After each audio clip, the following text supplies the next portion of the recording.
जीवन का मूल धर्म और चिंतन प्रेममय हो जाना है, और वास्तव में यह प्रेम पंथ अति कठिन है और जीवन के सारे रास्ते बहुत सरल हैं, बहुत आसान हैं, मगर अपने हृदय में, दिल में प्रेम की चाहत पैदा कर देना और भगवान में अपने आप को लीन कर देना अत्यधिक कठिन है, अत्यधिक दुष्कर है। यूं तो जीवन में हजारों काम करते हैं, यूं तो जीवन में हजारों खेल खेले हैं, मगर जब तक भक्त और भगवान का या शिष्य और गुरु का प्रेममय संबंध नहीं बनता, तब तक जीवन में कुछ भी नहीं प्राप्त हो सकता। क्योंकि प्रेममय संबंध बनने के लिए जरूरी है कि हम अपने हृदय से उसको देखें, अपनी आंखों से नहीं देखें, हमारे हृदय में एक आंखें बने और हृदय में ही जबान बने।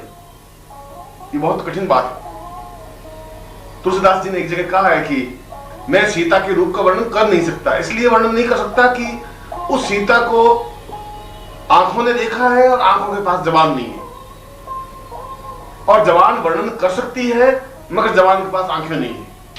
मगर सही अर्थों में देखा जाए तो यदि प्रेम करना है, यदि जीवन की पूर्णता प्राप्त करनी है, यदि जीवन को अपने आप में उस जगह पहुंचाना है जहां हमारा मकाम है, जहां हमारा रास्ता है, जहां हमारा लक्ष्य है, तो उस ईश्वर तक या उस गुरु तक पहुंचने का पूरा रास्ता प्रेममय है। और इसीलिए हमारे शास्त्रों ने, उपनिषदों ने और हमारे दर्शन ने, हमारी विचारधारा ने और हमारी भावनाओं ने एक नया रास्ता निकाला है। और वह नया रास्ता यह था कि हमने ईश्वर को प्रेमिका मान लिया, हम प्रेमी बने, क्योंकि जो प्रयत्न करता है वो प्रेमी करता है। प्रेमी उस प्रेमिका को प्राप्त करने के लिए बहुत अधिक प्रयत्न करता है, बहुत अधिक परिश्रम करता है, जी तोड़ अपने आप को फना कर लेता है, अपने आप को जिंदगी कुर्बान कर लेता है, मगर उसके जीवन का लक्ष्य, उसके जीवन का चिंतन एक ही है कि मैं अपनी प्रीतमा को प्राप्त कर लूं। कबीर ने ऐसा ही किया, सूर ने ऐसा ही किया, तुलसी ने ऐसा ही किया, रैदास ने ऐसा ही किया, नानक ने ऐसा ही किया। उन्होंने उस प्रभु को अपने प्रेमिका के रूप में देखा, सौंदर्य का एक जाज्वल्यमान स्वरूप देखा कि वास्तव में वह प्रेम करने लायक है, मगर उससे प्रेम करने के लिए यह ज्यादा जरूरी है कि हम अपने हृदय को जागृत करें, चैतन्य करें, हृदय के लिए आंख बनाएं, हृदय के लिए जबान बनाएं। हम अपने जीवन को कुछ एहसास कराएं, हम एहसास करें कि हम उसको प्राप्त करना चाहते हैं, हम एहसास करें कि उस जीवन की आनंद, उस जीवन की पूर्णता यह है कि हम उसे प्राप्त करके ही रहे। और जो ये बात निश्चय कर लेता है, जो मन में ये सोच लेता है कि मुझे हर हालत में उस प्रेमिका को प्राप्त करना ही है, तो फिर भले ही धूप, गर्मी, सर्दी, अपमान, जिंदगी की उबड़ खाबड़ राहें उसको कहीं बीच में नहीं रोक सकती, कोई तूफान उसको नहीं रोक सकता। जिंदगी में कहीं किसी प्रकार की हलचल, किसी प्रकार की परेशानी उसको रोक नहीं सकती, क्योंकि उसके जिंदगी का लक्ष्य बिल्कुल अपने आप में साफ होता है। यद्यपि यह पथ बहुत कठिन है, कठोर है, और रास्ते बहुत सरल हैं, मंत्र साधना बहुत करनी सरल है, ध्यान लगाना बहुत आसान है, हम समाधि लगा करके ईश्वर को प्राप्त करना यह बहुत सरल है, मगर प्रेम के द्वारा उसको प्राप्त करना जीवन का एक बहुत बड़ा ऊंचा तजुर्बा है। इसलिए ऊंचा तजुर्बा है कि इसमें हमारी आंख नम होती है, आंख में से आंसुओं की धारा बहती है, एक अजीब सी उदासी हमें चारों से घेर लेती है, एक अजीब सी वीरानगी हमारी जिंदगी में आ जाती है। ऐसा लगता है कि जिंदगी में कुछ रस रहा नहीं, जिंदगी में कोई आनंद नहीं रहा, कोई रस नहीं रहा, किसी प्रकार का चिंतन, किसी प्रकार विचार नहीं रहा। केवल जिंदगी का एक लक्ष्य, केवल जिंदगी का एक विश्वास होता है कि किसी प्रकार से हम उसे प्राप्त कर लें जिसको हम प्राप्त करना चाहते हैं। मेरे गमख्वार, मेरे दोस्त, तुम्हें क्या मालूम, जिंदगी मौत की मानंद गुजारी मैंने, ये पूरी जिंदगी तो गुजारी, मगर ऐसे गुजारी जैसे कोई मौत को मैंने अपने आस पास मंडराते हुए देखा है। हर समय एक उदासी रही, हर समय ये घबराहट रही कि मैं अपनी जिंदगी में उसको प्राप्त कर सकूंगा या नहीं कर सकूंगा। मैं अपनी जिंदगी में अगर गुरु को प्राप्त करना चाहता हूं और यदि नहीं प्राप्त कर सका, गुरु में लीन नहीं हो सका, तो फिर जिंदगी का कोई मकसद नहीं रह पाएगा। और इस जिंदगी के उन हजार हजार तजुर्बों में सहारे भी मिले तो मौत के परवाने भी मिले। हर बार आशंका रही, हर बार एक टकराहट रही, हर बार मन में एक घबराहट रही। ऐसा लगा कि जैसे इस जीवन में मैं सफलता प्राप्त कर भी सकूंगा या नहीं, क्योंकि मुझे तो उस महबूबा को प्राप्त करना है, उस ईश्वर को प्राप्त करना है, अपने आप को उसमें लीन करने की क्रिया करनी है।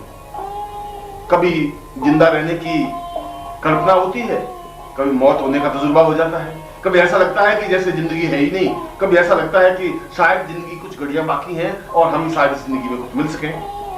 यह तो जिंदगी का एक मौत और जिंदगी के बीच में एक खेल चलता रहता है।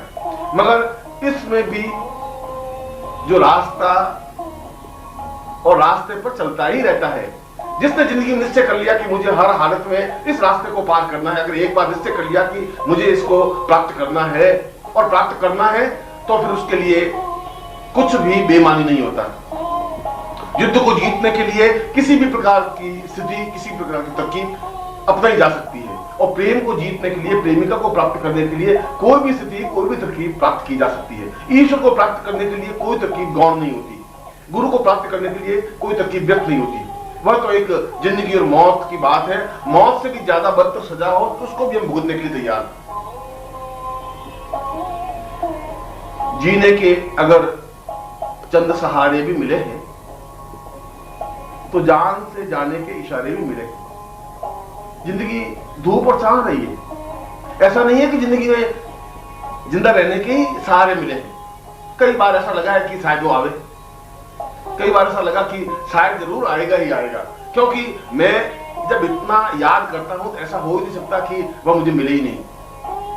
और कई बार ऐसा लगता है कि शायद अब इस जिंदगी में मिलना नहीं हो पाएगा, यह सारी जिंदगी आंसुओं के साथ बीत जाएगी, ये सारी जिंदगी इस उच्छ्वासों के साथ बीत जाएगी, इस कार्यों के साथ बीत जाएगी। हर चंद रहे इश्क के गम सख्त है लेकिन, हर चंद रहे इश्क के गम सख्त है लेकिन, इस राह के कुछ गम हमें प्यारे भी मिले। इस जिंदगी में गए, इस रास्ते पर चले, उसे प्राप्त करने के लिए हमने कुछ कदम भरे,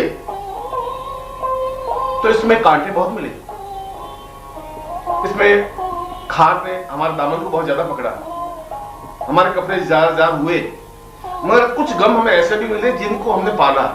उन गमों के सहारे जिंदगी काटी। वे गम हमें बहुत ऐसे लगे कि जैसे हमारे पड़ोसी हो, हमारे आसपास के कोई हो, और उन गमों से एक दोस्ती हो गई। अब तो जिंदगी के आलम में कुछ रहा नहीं, कुछ गम रहे, वे तो मेरे हैं, ये गम तो मेरे हैं, और दुनिया मुझसे कुछ भी छीन ले, कुछ भी ले जाए, इस बात का मुझे अफसोस नहीं रहा। मगर अफसोस इस बात का रहा, यदि गम भी चला गया, अगर इंतजार भी चली गई, यदि कसक चली गई, यदि सिसकारी चली गई, तो फिर मेरे पास बचेगा भी क्या? क्योंकि अब तो जिंदगी में उससे मिलने का तो भरोसा नहीं रहा। मगर ये भरोसा तो रहा है कि मेरे पास मेरी आहें हैं, मेरे पास मेरी उच्छ्वास है, मेरे पास मेरी शिशकारियां हैं, मेरी उदासी है, मेरी बेचैनी है, मेरी तड़प है। और ये तड़प ही अगर मेरे पास नहीं रहेगी तो जिंदगी का मकसद मतलब क्या हो जाएगा? कुछ अपनी वफाओं से उम्मीद भी हमको, कुछ उनकी निगाहों के सहारे भी मिले, कुछ हमें अपनी उम्मीद थी, कभी भी उनकी तरफ से इशारे भी मिले। कुछ ऐसा लगा कि शायद उनके हृदय में भी, उनके दिल में भी कुछ चाहत है। बाकी हर समय ऐसा रहा कि शायद एक तरफ से ही चला जा रहा है, शायद एक ही तरफ से मैं पकड़ नहीं भर रहा हूं, सामने वाले की तरफ से तो कहीं कोई संकेत, कोई इशारा है ही नहीं। प्रभु ने तो कोई इशारा किया ही नहीं, प्रभु की तरफ से कोई ऐसा संकेत नहीं मिला। मगर नहीं, मेरी जिंदगी, मेरे इस गम की जिंदगी में, जहां मैंने अपनी जिंदगी को आगे पार किया, कभी अपनी वफाओं पर, अपने विश्वास पर, अपने तजुर्बों पर भरोसा रहा, तो कभी कभी उनकी तरफ से संकेत भी मिले, इशारे भी मिले, और मुझे भरोसा हुआ कि नहीं, चाहत केवल मेरे अंदर ही नहीं, उनके अंदर भी चाहत है, वह भी मुझे प्राप्त करना चाहती है। इल्जाम में तकाफुल हमें तस्लीम है लेकिन, बदले हुए अंदाज तुम्हारे भी मिले हैं। क्या कीजिए तकदीर से हारा नहीं जाता, वो राह में तकदीर के मारे भी मिले हैं। तूफान में सभी डूब तो जाते नहीं अख्तर, कुछ लोगों को तूफान में किनारे भी मिले। और मैं इस उम्मीद में तो जिंदा हूं, यही तो एक उम्मीद है कि मैं इस प्रेम के समंदर में कूद गया हूं, मैं तो आगे बढ़ रहा हूं, और ऊंची आंधियां, थपेड़े, लहरें मुझे लील जाने के लिए, मुझे डुबो देने के लिए तैयार हैं। उनका एक ही प्रयत्न है, एक ही कोशिश है कि मैं समाप्त हो जाऊं। इतनी बड़ी लहरें कि मैं बच जाऊं, ये बहुत आश्चर्य की बात है।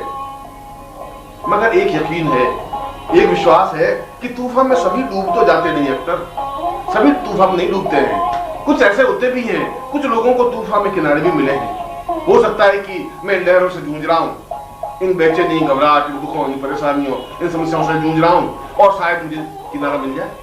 हो सकता है कि मेरी नाव किनारे पर लग जाए। हो सकता है कि मैं जहां जाना चाहूं वहां चला जाऊं। हो सकता है कि मैं जिससे मिलना चाहूं वह मुझे मिल ही जाए।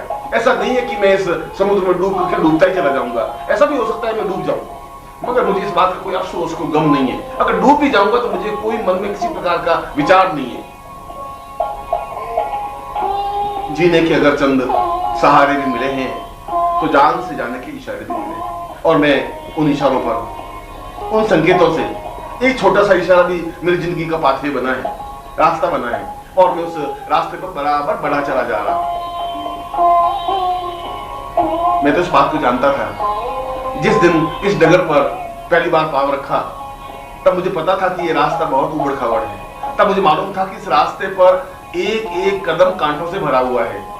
मुझे मालूम था कि यहाँ कई रुसवाइयां होगी, कई चर्चे होंगे, कई प्रकार की बातें होंगी, लोग तरह तरह के इल्जाम लगाएंगे, मगर मुझे इस बात का अफसोस नहीं था। मुझे विश्वास था कि ये चाहे किसी प्रकार से इल्जाम लगे, चाहे मुझ पर कितना ही जुल्म हो, जदूर हो, मगर अगर मैं अपनी राह पर मजबूत हूं, अगर मैंने निश्चय कर लिया है कि मैं उस रास्ते पर चल करके अपनी उस मंजिल को पाऊंगा, तो जरूर पाऊंगा।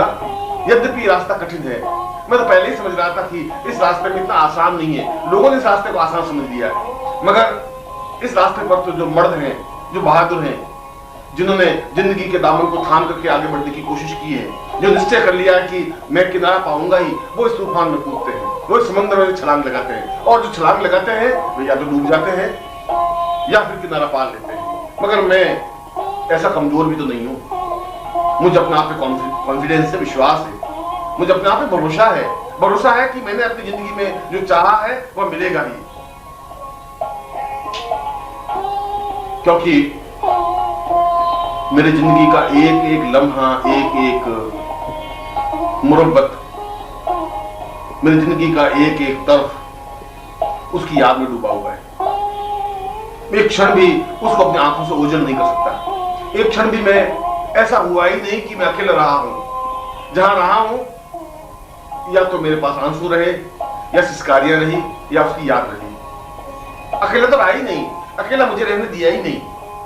ईशा इश्क ने चमकाई है पलकों की शलीब, ईशा इश्क ने चमकाई है पलकों की शलीब। प्यार ने दर्द की अंजीर को दोहराया है, फिर किसी याद का जलता हुआ पागल झोंका।